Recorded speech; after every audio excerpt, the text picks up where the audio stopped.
पत्रकार नहीं बात किए हैं, पत्रकारिता तो अब आप लोग कर रहे हैं। कि अगर जब पैसा नहीं देने का इच्छा होता तो फिर चेक क्यों देते हैं? चेक आप क्यों देते हैं? मीडिया में आने के लिए देते हैं? चेक इसलिए देता हूँ क्योंकि हार्ड कैश हम निकालेंगे तो खर्च होने का डर होता है। गोकुल यादव की बात कर लें, अगर गोकुल यादव को जो आपने चेक दिया वो बाउंस कर गया, अब उनको पैसा नहीं मिला, अब वो उनको पैसा आप देंगे या नहीं देंगे? गोकुल यादव जी को सच में अगर पैसों की ज़रूरत होती उनके परिजनों को, तो ज़ाहिर-सी बात है कि मेरा नंबर था, वो आते। पता ये भी चला कि आप सोशल वर्क करने के लिए अपनी ज़मीन भी बेच दी। गोकुल यादव के परिजन को सिर्फ पैसे से मतलब है।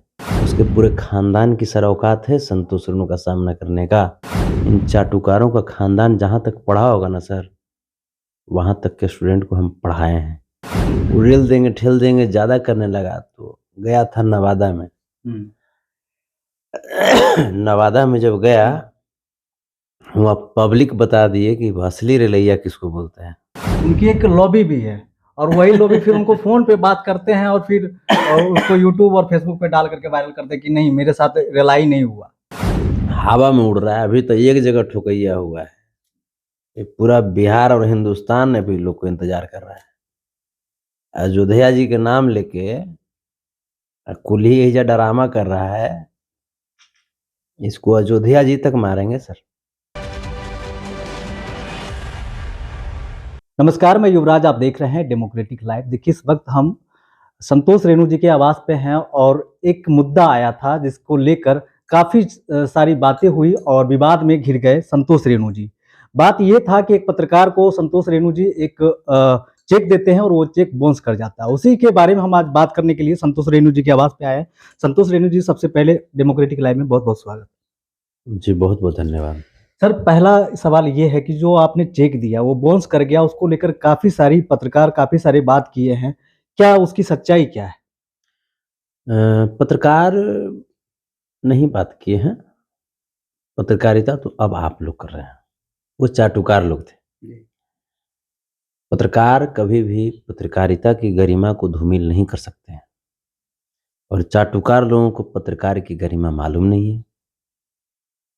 इन्हीं चाटुकारों की वजह से पत्रकारों को मैंने देखा है कि बहुत जगह पे फजीहत झेलना पड़ता है। जी। चेक का जो मामला है, सच्चाई है कि बाउंस किया है और इसी को लेकर के तिल का ताड़ बनाया गया मुद्दे को, जो कि नहीं बनाया जाना चाहिए था। बहुत आसान सा चीज़ था। चूँकि बातचीत भी हुई थी, जब बाउंस हुआ था उसके बाद बातचीत भी हुई थी। मैंने कहा था कि आप ऐसा कीजिएगा कि या तो अकाउंट नंबर दे दीजिएगा या बच्चों को लेकर के चले आइएगा। चूँकि वो लोग बोले थे कि भैया बच्चे का एडमिशन कराना है, थोड़ा-सा बच्चे से मिल लीजिएगा। हम कहे ठीक है। तो वो लोग भी बोले थे कि बच्चों को पटना लेकर के आएँगे। तो हम इसी चक्कर में रह गए कि बच्चे पटना आएँगे, तो साथ में अपना दे देंगे वहीं पे। चूँकि सोनू वाले मैटर में मैंने सब वैसे ही किया था, वहाँ भी चेक दिया था। लेकिन फिर मुझे लगा कि चेक बचा जाएगा, अकाउंट में डालने के लिए परेशानी होगी। फिर मैंने ट्रांसफ़र कर दिया था। जी। तो सोनू को ट्रांसफ़र कर दिया था। ये भी हो सकता है, प्रश्न बन सकता है कि तो फिर मैंने इनको क्यों नहीं ट्रांसफ़र किया? इनको ट्रांसफ़र नहीं किया चूँकि दूसरा भी पहलू वो दे रखे थे कि बच्चे जाएँगे पटना, आप मिल लीजिएगा। तो मेरे दिमाग में था कि बच्चे आएँगे, उन्हीं को दे देंगे कैश। यही बातें थी। और नहीं तो जब चेक जब दिए हैं, तो दिए तो ज़ाहिर-सी बात कि अगर जब पैसा नहीं देने का इच्छा होता तो फिर चेक क्यों देते हैं? जी। चेक बाउंस होना इलीगल भी तो है, कानूनी तरीके से भी तो गलत है। तो हमको शौक था क्या कि कानूनी तरीके से मैं कुछ गलत काम। आप जहाँ जाते हैं वहाँ चेक ही देते हैं, जो जबकि आपको पता है कि बाउंस होने के बाद उसका गलत प्रभाव भी पड़ता है और आपका छवि भी धूमिल होता है, खराब होता है, काफ़ी सारी बातें होती हैं। तो चेक आप क्यों देते हैं? मीडिया में आने के लिए देते हैं या फिर कुछ और? देखिए एक्चुअली है क्या कि चेक जहाँ तक देने की बात है, तो कैश अगर हम हार्ड कैश लेकर के चलते हैं, तो मेरे पास भी एक लिमिट अमाउंट होता है। जैसे ऐसा नहीं है कि कहीं से हमको कोई लाखों लाख फंडिंग कर रहे हैं या कहीं से माने किसी प्रकार का आर्थिक सहायता हमको मिल रहा है, ऐसा नहीं होता है।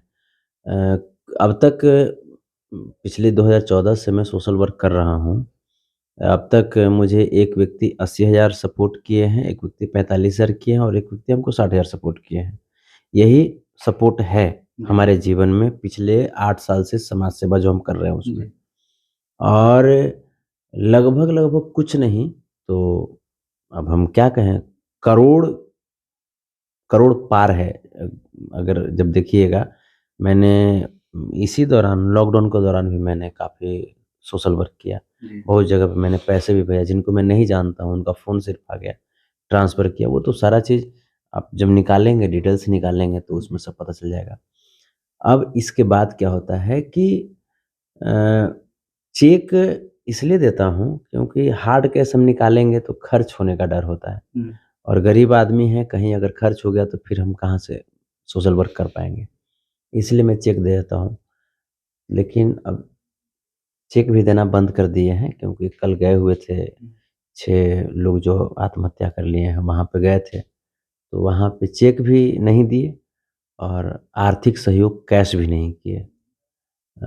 उसके जगह पे अब जो होता है दूसरी तरीके का मैं सहयोग में, चूँकि गरीब आदमी पे सर 1 लाख लांछन लगा देता है लोग, और किसी को ये नहीं भाता है कि गरीब का बेटा क्यों पॉपुलर हो रहा है। गोकुल यादव की बात कर लें, अगर गोकुल यादव को जो आपने चेक दिया वो बाउंस कर गया, अब उनको पैसा नहीं मिला, अब वो उनको पैसा आप देंगे या नहीं देंगे?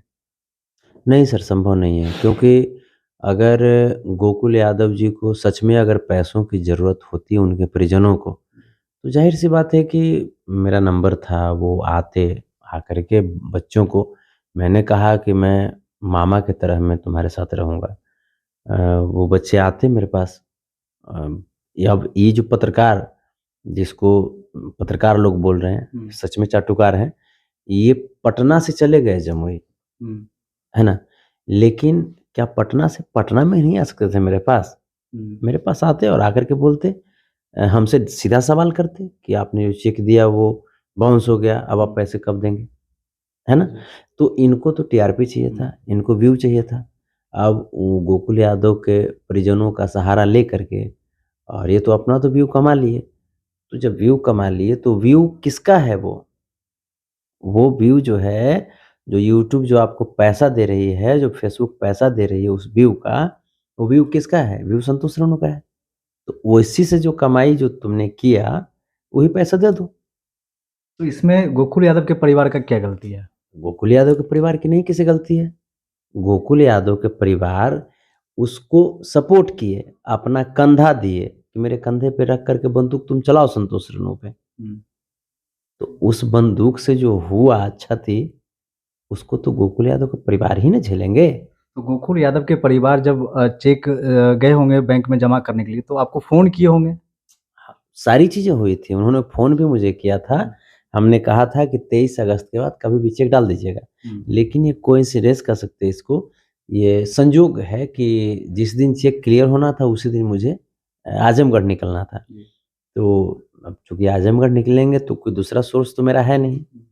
जो गीत संगीत जो होता है उससे पैसा आता है, या ऐसा नहीं कुछ होता, हम कर्जा तक ले लेकर के सोशल वर्क हम करते हैं। अभी भी 2 लाख के आस-पास मेरे ऊपर कर्ज है। पता ये भी चला कि आप सोशल वर्क करने के लिए अपनी ज़मीन भी बेच देते हैं। हाँ, नदौल में मेरा घर है, एनएच पे मैंने ज़मीन बेचा है 38 लाख में। तो ये सब कौन देखने वाला है? ये सब कोई थोड़ी देखेगा। संतोष रेणु की पॉज़िटिविटी थोड़े उससे माने थोड़े इन चाटुकारों को मतलब है। इन चाटुकारों को मतलब है कि संतोष रेणु बदनाम कहाँ पे होगा। तो ये लोग उसी तरफ चल दिए। तो हम करते, निश्चित करते, कहीं से कोई किंतु परंतु नहीं था। लेकिन ये लोग थोड़ा-सा हाइलाइट होना चाह रहे थे खुद ही। गोकुल यादव के परिजन अगर थोड़ी-सी पीछे चलें, तो गोकुल यादव के परिजन हत्या के आरोपित जिन लोगों को बनाया है, हत्या का आरोप लगाया है, वो उसमें से 4 यादव समाज से हैं और 1 मुस्लिम समाज से हैं। इस घटना में जब मैं वहाँ गया तो उसके बाद उसके आस-पास के गाँव के लोगों का मेरे पास फ़ोन आया कि आप रेणु जी ये समझिए कि आखिर एक यादव को ही एक यादव क्यों मारेगा? कुछ तो खामियाँ गोकुल यादव में भी रही होंगी। तो और भी उन्होंने कहा कि हमने कहा कि नहीं, नहीं ऐसा नहीं है, जो गलत है सो गलत है। तो उन्होंने कहा कि आप देखिएगा एक दिन आपको भी गलत बनाएगा। आप एक छोटी सी मिस्टेक करके दिखा दीजिए और देखिए आपकी इज्जत का क्या छीछा-लेदर निकालता है वो। ठीक और है, उन्होंने आपको बताया कि उन्होंने भी कुछ गलती किया होगा तो उनको ये सज़ा दिया गया। तो ये सज़ा देने का उनको कौन-सा अधिकार दे दिया गया था जो 4 आदमी आपको ये बात बताए? नहीं, हम क्या कर रहे हैं कि ये सज़ा देने का किन्हीं के पास कोई अधिकार नहीं है। लेकिन इस तरह की बातें गोकुल यादव और गोकुल यादव के परिजनों के बारे में कही जा रही थी। उन्होंने कहा था कि आपके साथ भी गोकुल यादव के जो परिजन हैं, आप छोटी-सी गलती कीजिए, आपकी इज़्ज़त का तार-तार निकाल देंगे। और उनकी वही कही हुआ। हुई बातें बिल्कुल वही चीज़ हुई। इन लोगों का कोई स्टैंड नहीं है, इन लोगों को सिर्फ़ पैसे से मतलब है। गोकुल यादव के परिजन को सिर्फ़ पैसे से मतलब है। लेकिन मेरी शुभकामनाएँ आज भी है उन बच्चों के साथ। लेकिन गोकुल यादव के भाई ने क्या किया? ठहाका मार कर के हँस रहा था। हुँ। मैं वहाँ पे गया, तो हमको कोई फंडिंग किया था क्या? अब सर क्या किसी के दुःख में पहुँचिए तो पैसा देना ही ज़रूरी होता है क्या? पहुँचने में भी 15-20 हज़ार रुपए जो मेरा खर्च पहुँच हुआ, गया वही बहुत बड़ी चीज़ है। 15-20 हज़ार जो पहुँचने में सर खर्च हुआ, क्या उसका क्या नैतिक सहयोग का कोई मूल्य नहीं है सर? जी, बिल्कुल। नैतिक सहयोग का भी मूल्य होना चाहिए। और जब नैतिक सहयोग को जब आप नहीं समझ सकते, मोरली सपोर्ट को जब आप महसूस नहीं कर सकते, तो फिर आर्थिक सहयोग कब तक कोई करेगा सर कितना? लेकिन फिर भी मैंने किया था। हमने तो कहा कि बच्चों को भेज दीजिए, लेकिन हम नहीं भेजे, तो हम क्या करें सर? तो हमारे साथ बातचीत करने के लिए संतोष रेणु जी थे। हमारे सभी सवालों का जवाब बड़े ही शालीनता के साथ दिया और मुस्कुराते हुए इन्होंने दिया और इन्होंने साफ तौर से कहा कि अगर किसी के कष्ट में लोग पहुँचता है, तो नैतिक ज़िम्मेदारी लेकर वो पहुँचता है, उसकी भी उनको समझना चाहिए। लेकिन उस बातों को वो नहीं समझ पाए, उनको सिर्फ़ पैसे की ज़रूरत होती है और अगर नहीं मिला, बाउंस हो गया, ऐसे कई लोगों के साथ होता है कि किसी वजह से लोग पैसा निकाल लेते हैं, पता नहीं होता है कि हमारे अकाउंट में कितने पैसे होते हैं। क्योंकि हमेशा वो अपने अकाउंट चेक नहीं करते, बैंक बैलेंस नहीं चेक कर पाते हैं। ऐसे में एक बार अगर उनका बाउंस कर भी गया, तो संतोष रेणु जी से बात करना चाहिए था कि क्या बात हुआ बाउंस कर गया। तो इनसे बात ना करके कुछ चाटुकार पत्रकारों को बुला करके उन्होंने फेमस होने के लिए इस तरह का उन्होंने पूरा छीछा-लेदर कर दिया संतोष रेणु जी का और उसके बाद संतोष रेणु जी को थोड़ा-सा नहीं बहुत ज़्यादा इनको ये दुखी हो गए और फिर ये अपना हाथ पीछे कर लिए। पत्रकार हुँ। ऐसे बात करता है क्या जैसे वो 3-4 लोग बात कर रहा था मेरे बारे में? उसके पूरे खानदान की सर औकात है संतोष रेणु का सामना करने का। उसके हुँ। पूरे खानदान के कैपेसिटी से बाहर है संतोष रेणु। लेकिन है क्या कि पीठ पीछे बोल दिए तुम। हुँ। अगर कैपेसिटी है तो मैं इनवाइट करता हूँ, ससम्मान इनवाइट करता हूँ कि जितना उसका कुनबा है ना सब लोग आकर के बैठ जाए और मेरे से ले इंटरव्यू। अगर खानदान को अगर रौंद के नहीं रख दिया ना तो फिर मेरा नाम संतोष रेणु यादव नहीं। इन चाटुकारों का खानदान जहाँ तक पढ़ा होगा ना सर, वहाँ तक के स्टूडेंट को हम पढ़ाए हैं। ये संतोष रेणु यादव और 20,000 25,000 की बात करता है।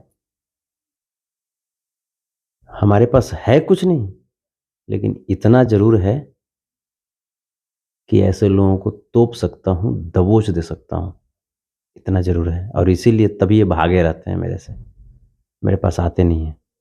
नहीं तो बैठे, हिम्मत है तो ले इंटरव्यू, बताते हैं कैसे होता है। तो कुछ पत्रकारों की वजह से कुछ अच्छे पत्रकारों को भी शर्मिंदा होना पड़ता है। उनको लगता है कि हम चिल्ला के बोलेंगे तो झूठ बात भी सच हो जाएगा और चिल्ला-चिल्ला कर अपनी बातों को रखते हैं। शायद उसी को वो पत्रकारिता समझते हैं और नाच करके, उछल-कूद करके पत्रकारिता करते हैं और उसी को वो बड़े पत्रकारिता का एक दर्जा भी दे दिया है। कई शब्दों में भी उन्होंने इस तरह का शब्द इस्तेमाल करते हैं कि रेल देंगे, ठेल देंगे, ये शब्द भी वो लोग इस्तेमाल करते हैं अपने पत्रकारिता के क्षेत्र में। हालाँकि ये शब्द का इस्तेमाल पता नहीं कहाँ से वो पत्रकारिता किए हैं और कहाँ से ये चीज़ उनको पढ़ाया गया, ये मुझे नहीं पता। ये उन्हीं को पता होगा कि कौन-सा यूनिवर्सिटी से वो सर्टिफ़िकेट लेकर आए हैं जिसको जो उनको पढ़ाया गया है कि रेल देने के लिए और ठेल देने के लिए इस तरह के शब्दों को वो इस्तेमाल करते हैं। हालाँकि हमको भी नहीं बोलना चाहिए, मजबूरन इस शब्दों का मुझे इस्तेमाल करना पड़ता है, उनको बताने के लिए कि पत्रकारिता करने के लिए इस शब्दों का इस्तेमाल किए बिना भी किया जा सकता है। तो संतोष रेणु जी ने अपनी बात रखी। सर हुँ। बीच में मैंने जी। काटा, लेकिन ये जो रेल देंगे, ठेल देंगे जो शब्द जो यूज़ करता हुँ। है ना, पब्लिक है सब जानती है। जी। एगो बहुत बढ़िया एगो बड़ा बड़बड़ा कर बोलने वाला चाटुकार है, यूट्यूबर है। बड़ा बढ़िया सोनू सूद जी उसको रिस्पेक्ट दिए थे और प्यार दिए थे। लेकिन एक होता है कि कुत्ता को घी पचेगा, नहीं पचेगा उसको। वो जब प्यार दुलार जब मिला सोनू सूद जी की तरफ से तो पगला गया, वो बौरा गया कि का हो गया, हमने तो सोचा ही नहीं था। वो रेल देंगे ठेल देंगे ज्यादा करने लगा। तो गया था नवादा में।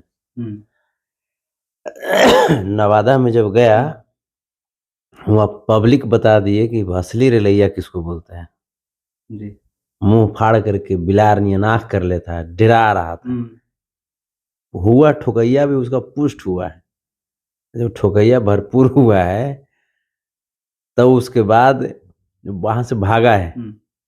उनकी एक लॉबी भी है और वही लॉबी फिर उनको फोन पे बात करते हैं और फिर उसको यूट्यूब और फेसबुक पे डाल करके वायरल करते हैं कि नहीं मेरे साथ रिलाई नहीं हुआ। सर सियारों का झुंड होता है सर। शेर काफी अकेला ही काफी होता है सर जी। झुंड गीदड़ों का होता है, सियारों का होता है, कुत्तों का होता है, लोमड़ियों का होता है, और ये लोग यही है। शेर अकेला ही काफी होता है, दहाड़ेगा तो सब साइड हो जाएगा। इस सब कहीं औकात नहीं है, कैपेसिटी नहीं है, सब सिर्फ हवा में उड़ रहा है। अभी तो एक जगह ठोकैया हुआ है, ये पूरा बिहार और हिंदुस्तान ने भी लोग को इंतजार कर रहा है। अयोध्या जी के नाम लेके कुल ही एजा ड्रामा कर रहा है। इसको अयोध्या जी तक मारेंगे सर, अयोध्या जी तक मारेंगे। तो देख सकते हैं जिस तरीके से, और कई जो युवा पत्रकार हैं उनकी शब्दों का वो बड़ा ही अच्छे चीजों से वो संबोधित करते हैं और वो भी उनको कॉपी करके पत्रकारिता में लाते हैं। तो ये जो पत्रकार को बदनाम करने का जो उन्होंने एक ठेका ले लिया है, और आगे चल के कहीं ना कहीं ये लोग कहेगा कि बिहार के पत्रकार हो क्या, अगर इस तरह का अगर शब्द इस्तेमाल करेगा तो अगर दूसरे राज्य में अगर पत्रकारिता करेगा तो लोग क्या समझेंगे और क्या उनको कमेंट करेंगे, ये अंदाजा आप खुद लगा सकते हैं। बाकी संतोष रेणु जी ने अपने पक्ष रखा है। उन्होंने साफ तौर से कहा है कि हम वहां पे उनको सहयोग करने गए थे, लेकिन उन्होंने अपना अधिकार इन पे जमा लिया और ऐसे लगा कि जैसे वो इनका फर्ज होता है उनको सहयोग करना, और वो एक नहीं होता है कि जैसे कर्जा खा लिए हैं उस तरह का बात एक होता है ना कि बिहार में कर्जा खेले हैं क्या, इस तरह का भी उन्होंने लगता है कि इन पे एक दबाव दिया गया कि नहीं आपका दायित्व होता है कि मेरा सहयोग करें ही। तो इसीलिए इनको बहुत ठेस पहुंचा है उनकी बातों से, उनके शब्दों से। इसके वजह से ये अपने हाथ पीछे कर लिए। उसके बाद जो सहयोग करने वाले थे इनका ही कहना है कि उसी गांव में किसी बच्चे को, किसी गरीब परिवार को उससे दुगना पैसा हम दे करके दूसरे को हम मदद करेंगे, लेकिन उनको हम मदद नहीं करेंगे। तो इसी तरह के खबरों से अपडेट रहने के लिए देखते रहिए डेमोक्रेटिक लाइव। और ये वीडियो कैसा लगा इसकी प्रतिक्रिया कमेंट बॉक्स में डाल दीजिए। बाकी बात फेसबुक पे देख रहे हैं तो लाइक फॉलो कर लीजिए, साथ ही साथ हमें ट्विटर भी फॉलो करें। धन्यवाद।